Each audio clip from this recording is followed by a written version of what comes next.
Disney Channel's newest cartoon, Hailey's on It, puts a lot on its plate.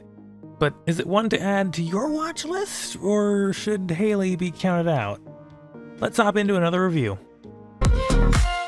Disney Channel's been rebuilding their reputation lately as a destination for animation, with no shortage of new series going out recently.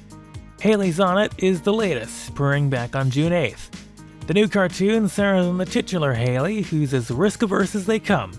This side of a media executive, at least. That is, until she's visited by a scientist from the future who tells her she's destined to invent something that will save the world.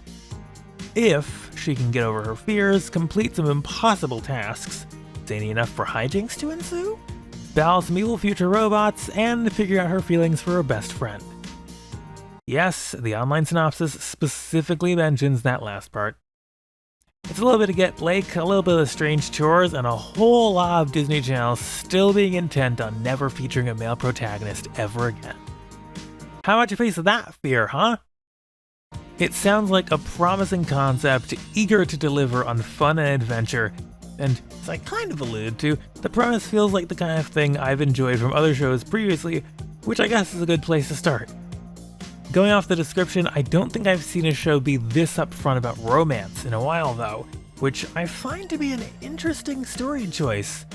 It tends to be a thing we encounter later in the life of a show, at least to any degree beyond an idle, possibly one-sided crush. It suggested Hailey already shows far more than that, fearful her feelings might foil her friendship. It's a pretty big swing to take, especially given how messy the show could get if it's handled poorly. Disney Channel is no recent stranger to a backfire like that. Enough theorizing for now though, let's see how this talk becomes action. Does Hailey's on It get on the nose? Let's take a look at the first episode. Okay, so the premise as described spoils a lot of the plot of this first episode, so I'll only run through the recap briefly. As Hailey explains through the first half of the episode, discovering her future destiny has led to her crossing off everything she's put on her life's always wanted to do list. A weighty book which becomes fable in the future. That includes returning a squid, subject to the gimmickry of a local radio station, back to the water. The most contentious item on that list is kissing her best friend Scott. And while she initially suggests it was a 5th grade joke, she later admits that she does still like him as something more than a friend. The next thing she's willing to tackle, once we've established the premise, is riding every ride at the county fair. Redemption for throwing up on a ride for all to see the previous year. Christine Sanchez, local school influencer responsible for making that vomit so public, is also invested in this rematch. The evil chaos bots make it a much harder battle than last time though, and Hailey ends up having to be downright heroic to get everyone off a ride gone haywire. Though that's not the biggest battle Hailey has. Guess we're not done riding all the rides yet. Oh, look, there's a new one. The Tunnel of Love. Truly a great foe indeed. It's a situationally convenient place to admit her feelings for Scott. And not only does it go as well as you'd expect, it actually goes worse than you'd expect. Would you mind if I asked out Scott? What? But why? Being unable to explain her complicated feelings out loud forces her hand into letting Christine go out with Scott. And Christine shares none of the same reservations about any of it. Great! Hey, Scott! Do you want to go out? Sure! Thank you so much, Hailey. I'll get us a cotton candy! Yay! Oh, so easy, yet so hard.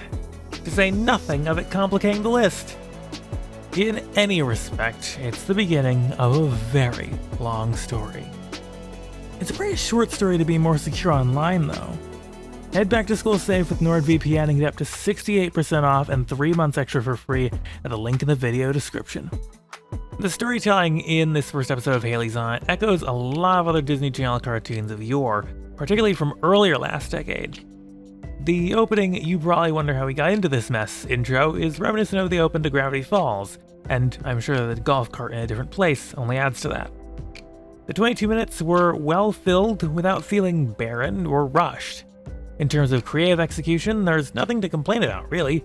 Strong bones, well-told beats, and nothing feels so out of place that threatens a suspension of disbelief. Despite my earlier jab at Disney Channel's continuing female focus, Hailey's on It comes off as quite gender balanced, honestly. It never feels like Scott plays second fiddle, and he comes off as a well-established character in his own right. They work well together as a team. Scott's more casual, almost happy-go-lucky energy, balancing out Hailey being overly worried and frequently stuck inside her head. As someone who can sometimes get into shoes like Hailey's, Scott being there strikes me as particularly important, actually, to keep her grounded in reality, especially as this new journey makes things way more complicated. The romance plot, while overarching, never really gets in the way. It feels real, rather than forced or poorly phoned in, which contrasts this exploration with how it's been handled elsewhere semi-recently. Christine going out with Scott does open up the door for that assessment to change if they end up being more blunt about breaking them up later, but how it's handled in this episode feels logical so far. It's a reflection of Hailey continuing to shy away from facing her fears, including her fear of things changing with Scott. And if she's not ready to be honest about it, nothing's stopping someone else from swooping in and taking him off the market.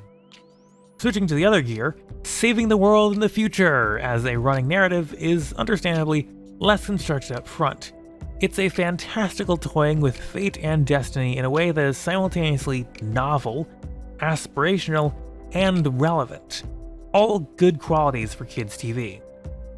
The time glitches might be a little exaggerated, but personally I think they work best, conceptually, as an amplification of Hailey's own internal fears, heightened by the external stakes.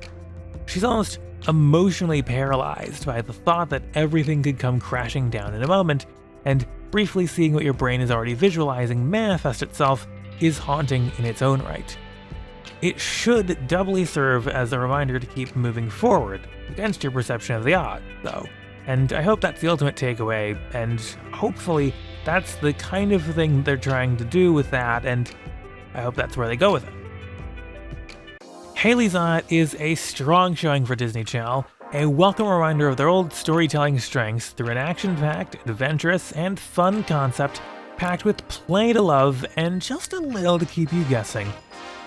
It's a fresh, current take that's relatable and reflective of where we are now, while also a unique creative experience in its own right. And I certainly think it's definitely one more to add on to your list. It's been a while since I've talked about something from Disney's stable.